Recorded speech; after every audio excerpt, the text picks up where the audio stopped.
praying will be foundational in the life of River City Church.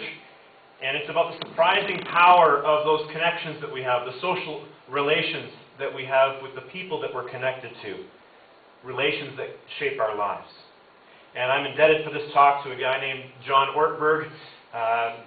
He gave an amazing talk called Vision Talk 2009, and also to a book by Nicholas Christakis and James Fowler called Connected.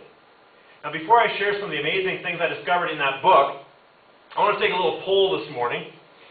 What are the forces that get used to shape our lives? What are the forces that get used to shape you into the person that you are today? How does God make you into the person that you are right now? I've listed some of the main things that are going to come up here. Number one, books, the books that you read. Number two, courses that you attend or classes. Number three, the media you watch. Four, sermons that you hear. And five, the people that you know, the relationships that you have. Now, without a doubt, if you look at that list, all five of those shape us to no small degree. But if you had to name just one, the one thing that has the most powerful impact on your character, your person, your life, your heart, which one would it be? So I'm going to ask you, we're going to do a poll here, and I'm just going to ask you which one it is for you. So how many of you would say number one, the books that you read have had the biggest impact on your life? Anyone? All right. We're all big book readers here. No one. Okay, number two, what about the classes or courses that you've taken? Maybe paid a lot for. Anybody? All right, nobody? Okay. What about the media that you watch? Television, movies. It's so pervasive, it's everywhere. How many of you would say that? All right. How about sermons? Yeah. Oh, there's five of you. My best friends. And then number five, the people in our lives, the relationships that we have. Okay. I think I saw that coming. A little humbling, but kind of cool. Kind of cool. Humbling when you do what I do for a living. Professors Christakis and Fowler wanted to find out exactly how much power our relationships have to impact us. We know they do. You guys just demonstrated that. But to what degree do our connections shape us into the people that we are today? And so they devoted years of study to the topic, and they made some remarkable discoveries. No doubt, most of you have heard of the 6 degrees of separation.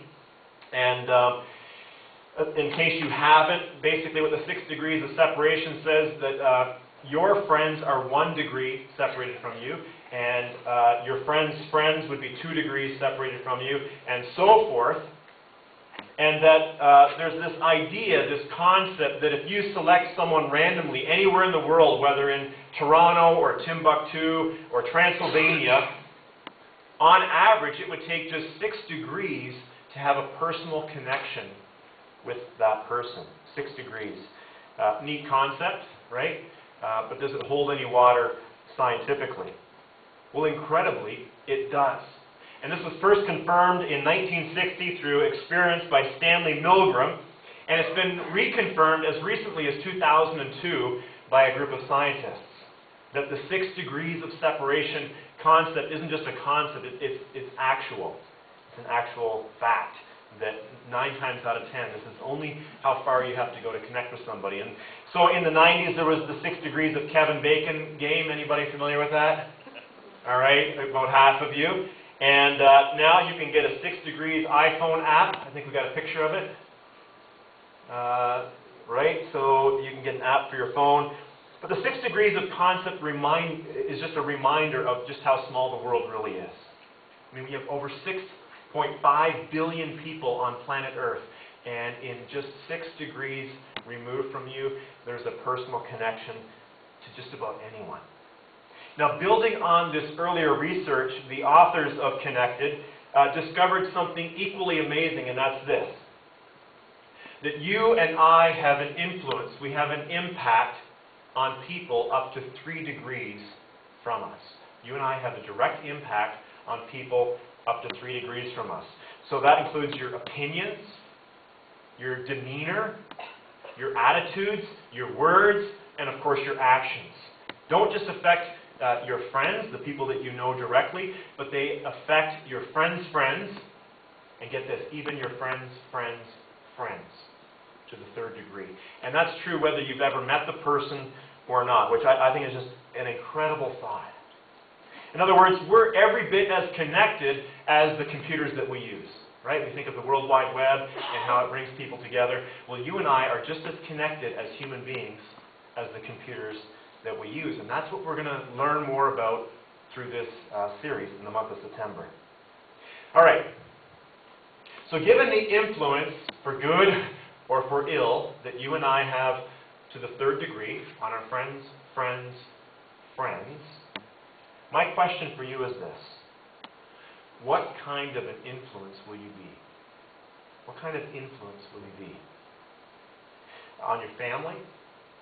On your friends? On your neighbors? Your co-workers? Your classmates? And the people that you go to church with? See, it's not a question of if you're going to have an influence. It's not a question of if your attitudes, actions, words, behavior are going to impact the people around you. They're going to, whether you intend them to or not. The question is, what kind of effect and influence will you have on them? Well, here's the thing. God not only wants you to be aware of the fact cognitively that you have an impact and influence on the people that you're connected with, even the ones that you don't know. He also wants you to seek to be a particular kind of influence on the people around you. Like all of you know, God uses various ways to affect us and to shape us. Ultimately speaking, I would say only God can shape a life. And the soul is something that God can and does mold and shape in every single individual. And God offers us the possibility of life. And I believe that's what everybody's hungry for. Real life, which means life with God, life in God's presence, life in His power, life under God's favor, the umbrella of His grace. And God offers it supremely through His Son, Jesus Christ. And at all times, you're being nudged toward that God life. At all times, you're being nudged gently toward that God life. And you can ignore the nudge. You can pretend it doesn't exist. You can block it out. But it's just something that happens. And when you and I say yes, when we kind of recognize this reality and we accept it and we say yes to being nudged toward that God life, then it's as if God gives each of us a torch of life, a light of life. And anytime that you or I receive that, it's like God saying to you and me, He says, now I want you to be a keeper of the flame. I want you to use the life that I've given you as a gift to influence and to build into the people that you're connected to, the people that you're related to. I want you to be a passer of the torch. So that begs the question, how does the torch get passed? How does the torch get passed from one person to another? Well, we're going to look at how God can use one torch passer to pass the torch to someone else. And to do so, we're going to open the Bible, and we're going to look at how God used a man, a prophet named Elijah, to pass the torch on to a guy, a young man named Elisha. The story begins at a really low point in Elijah's life. Elijah, if you know him, you probably know that he was involved in battling and speaking out against idolatry. At the time when Elijah was a prophet, Israel was engaging in the worship of Baal, this false god. And the worship of Baal involved all these wicked practices like child sacrifices, cultic prostitution, and the separation of spirituality from ethics. So people are doing evil things in the eyes of God.